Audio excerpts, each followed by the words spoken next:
everyone, welcome back to my YouTube channel. My name is Shalini Raj and currently I am MBBS second year student at Mahatma Gandhi Institute of Medical Sciences Sevagram.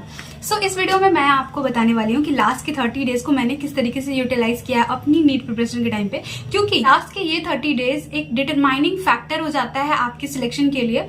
क्योंकि इस 30 days को जिसने अच्छे से utilise कर लिया and घिस के मेहनत कर ली, वो भी सही डायरेक्शन में, उसका सिलेक्शन कोई भी नहीं रोक पाएगा। तो देखो, मैंने लास्ट के 30 डेज को किस तरीके से यूटिलाइज किया था वो मैं आपको इस वीडियो में बताने वाली हूँ। एंड सबसे पहली चीज मैं आपको बता दूं कि मैंने ना लास्ट के 30 डेज में मैं रूम में रह के पढ़ाई करती थी, मतलब हॉस्टल रूम में। तो वहां पर थोड़ा सा चेंजिंग किया, मैंने लाइब्रेरी ज्वाइन कर लिया, जिससे मेरे को बहुत ज्यादा फायदा मिला।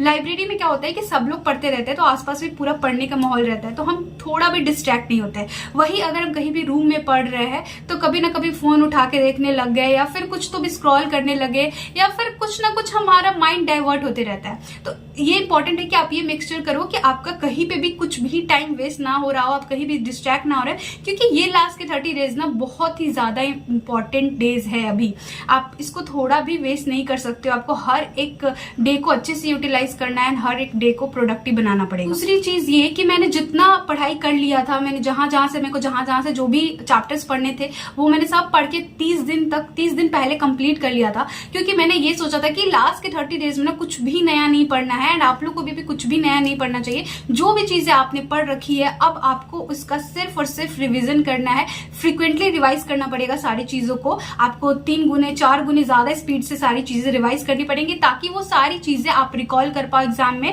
एंड वो सारी चीज आपके दिमाग में फिट हो जाए। तो रिवीजन करने के लिए मैं क्या करती थी कि मेरे पास लॉन्ग नोट्स भी थे जो मैंने अपने क्लास के टाइम पे बनाए थे, बट मैं उन लॉन्ग नोट्स को प्रीफर नहीं करती थी लास्ट के 30 डेज में, क्योंकि मैंने उन लॉन्ग नोट्स से ना शॉर्ट नोट्स भी बना लिया था, फॉर्मूला शीट भी बना लिया था, जो मैंने अपने टेलीग्राम चैनल पे भी डाला है।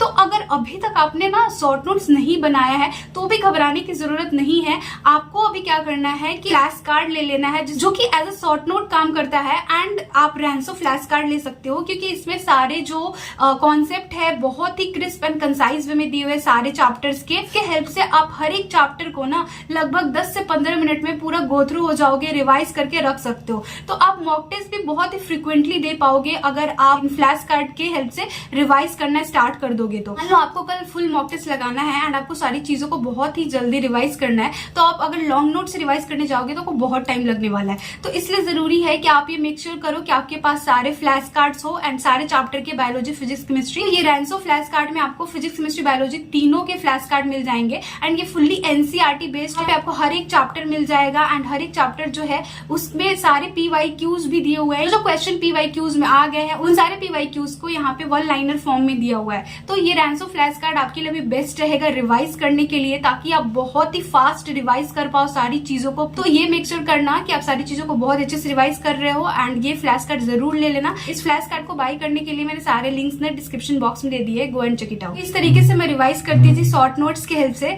रिविजन फ्रिक्वेंटली आपका होना चाहिए, आपको हर एक डे पे फिजिक्स, केमिस्ट्री, बायोलॉजी तीनों को रिवाइज करना है। ऐसा नहीं सोचना है कि आज सिर्फ बायोलॉजी कर लेते हैं, कल फिजिक्स, केमिस्ट्री करेंगे। आपका डेली तीनों सब्जेक्ट का रिवीजन होना ही चाहिए, एंड इसके लिए आप एक टू डू लिस्ट बना लेना। मैं क्या करती थी कि अपने पूरे दिन का प्लान कर लेती थी कि मुझे आज पूरे दिन में क्या पढ़ना है, फिजिक्स में कौन से चैप्टर रिवाइज करने हैं, बायोलॉजी में कहाँ से क्वेश्चन प्रैक्टिस करना है, कौन से चैप्टर को एनसीईआरटी से पढ़ना है। तो ये सारी प्लानिंग ना आपके पूरे दिन की आपके पास होनी ही चाहिए, क्योंकि आप 1 मिनट भी वेस्ट नहीं कर सकते इस लास्ट 30 डेज में। ठीक है, इसके बाद हम बात करते हैं कि देखो, अब ना आपको मॉक टेस्ट भी बहुत ही ज्यादा देना पड़ेगा, क्योंकि अगर आप मॉक टेस्ट नहीं दोगे ना तो आप अपने आप को एनालाइज नहीं कर पाओगे कि आप कहाँ लैग कर रहे हो, कौन सा आपका कॉन्सेप्ट है जो अच्छे से नहीं हुआ है। एंड इसके साथ ही साथ टाइम मैनेजमेंट के लिए भी बहुत ज्यादा इंपॉर्टेंट है कि आप ढेर सारा मॉक टेस्ट लगाओ, एंड वो भी ऑफलाइन मोड में। तो मैंने ना ढेर सारे मॉक टेस्ट लगाए हैं, मैंने अपने ये वाले वीडियो में आपको दिखाया भी है कि मैंने कितने सारे मॉक टेस्ट दिए हैं। एंड उन मॉक टेस्ट को ना मतलब आपको देना ही नहीं है, उसके साथ ही साथ उसको एनालाइज भी करना है, ताकि अपने मिस्टेक्स पे काम कर पाओ। आप एक मिस्टेक नोटबुक बना सकते हो, जिसमें कि आप अपनी सारी गलतियों को लिखोगे, जो भी आपका एग्जाम देने के टाइम पे आपकी जो भी गलतियां हो रही है, ताकि आप उन सबको ना नेक्स्ट एग्जाम देने से पहले उस पर काम कर पाओ। तो ये सारी चीजें मैंने करी थी लास्ट के 30 डेज में। मैंने ढेर सारा मॉक टेस्ट लगाया, एंड जो मॉक टेस्ट आप एक बार लगा लेते हो ना, उसको रखना नहीं है। मैं क्या करती थी कि मेरे पास जितने मॉक टेस्ट हो गए थे ना पहले से, स्टार्टिंग से जितने मॉक टेस्ट थे, मैं उन सबको ना फिर से लगाती थी। क्योंकि क्या होता है कि एक बार मॉक टेस्ट लगा के हम रख देते हैं ये सोच के कि मतलब एक बार हो गया लगा के। देखो, एक बार लगाने से ना हमारे जितने भी उसमें जो भी हमारे क्वेश्चंस फंसते हैं ना, वो एक बार में क्लियर नहीं हो पाते हैं। तो इसके लिए इंपॉर्टेंट है कि आप हर एक मॉक टेस्ट को कम से कम 3 से 4 बार लगाओ, ताकि आप उसमें ना मतलब 100% परफेक्ट हो पाओ। तो ये जरूरी है कि आपको सारे मॉक टेस्ट को ना फिर से लगाना है। मैंने एक मॉक टेस्ट को 3-3, 4-4 बार लगाया है। तो ये लास्ट के 30 डेज में इंपॉर्टेंट है। आप क्या कर सकते हो कि डेली आपको एक मॉक टेस्ट देना है, उसको अच्छे से एनालाइज करना है, अपने मिस्टेक्स पे काम करना है, एंड इसके अलावा जो भी आपके पहले का मॉक टेस्ट है उसको भी फिर से लगाना है। इसी के साथ मैंने PYQs को ना लास्ट के 30 डेज में और भी ज्यादा फ्रिक्वेंटली सॉल्व करना स्टार्ट कर दिया, क्योंकि PYQs बहुत ही बड़ा एक फैक्टर है, क्योंकि PYQs के ही ट्रेंड पे क्वेश्चंस आते हैं नीट एग्जाम में। तो 50 to 60% क्वेश्चंस वैसे ही होते हैं जैसे कि पिछले ईयर्स में पूछे गए।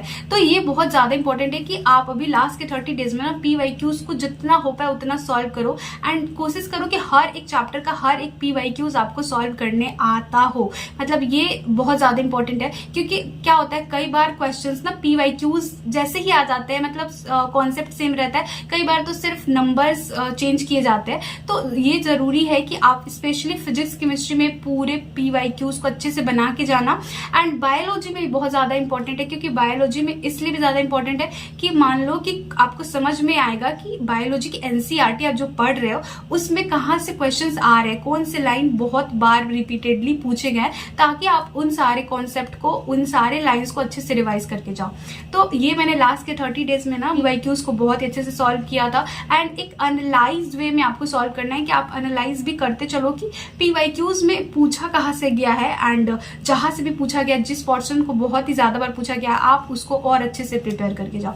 तो इस तरीके के माइंडसेट से आपको लास्ट 30 डेज में चलना है। साथ ही साथ अपने हेल्थ का भी थोड़ा ध्यान देना है। मैं लास्ट के 30 डेज में बहुत ज्यादा कॉन्शियस थी अपने हेल्थ को लेके। कुछ भी बाहर का नहीं खाना है जिससे कि आपके हेल्थ पे कुछ भी इफेक्ट पड़े, क्योंकि पूरे साल की मेहनत ना लास्ट के इस 30 डेज में आप अगर कुछ भी बाहर का खाते हो, उसके कारण अगर आपका हेल्थ खराब हुआ तो पूरे 1 साल का मेहनत आपका खराब हो जाएगा। ठीक है, तो इस लास्ट 30 डेज में मैंने अपने आप को इसी तरीके से शेड्यूल किया हुआ था, एंड इन सारी चीजों को मैं बहुत ही परफेक्ट वे में अपने तरफ से करने की कोशिश कर रही थी, जिससे कि मेरे मॉक टेस्ट में भी लास्ट में काफी अच्छे स्कोर आने लगे थे। मेरे को अंदर से कॉन्फिडेंस भी आ गया था कि हाँ इस बार सिलेक्शन हो जाएगा। तो आप लोग एकदम मत डरिए, लास्ट तक जाते जाते आप इतना बार सब चीजें रिवाइज कर लिए रहोगे, इतने सारे मॉक टेस्ट लगा लिए रहोगे ना, कि आपको खुद से लगने लगेगा कि हाँ मेरा इस बार सिलेक्शन हो जाएगा। ठीक है, एंड एक पॉजिटिव माइंडसेट तो होना ही चाहिए। अगर ये नहीं रहेगा तो आप चाहे जितना भी पढ़ लो कुछ भी नहीं होने वाला। एंड एक पॉजिटिव मैसेज देते चलो अपने माइंड को, ताकि वो मतलब कभी फैटिक ना हो एंड ऐसा ना लगे कि कितना पढ़ना पड़ रहा है। तो लास्ट के 30 डेज में आपको पढ़ना ही पड़ेगा जितना हो पाए अपनी तरफ से। चलो इस वीडियो के लिए इतना ही, मिलते हैं नेक्स्ट वीडियो में। Thank you so much.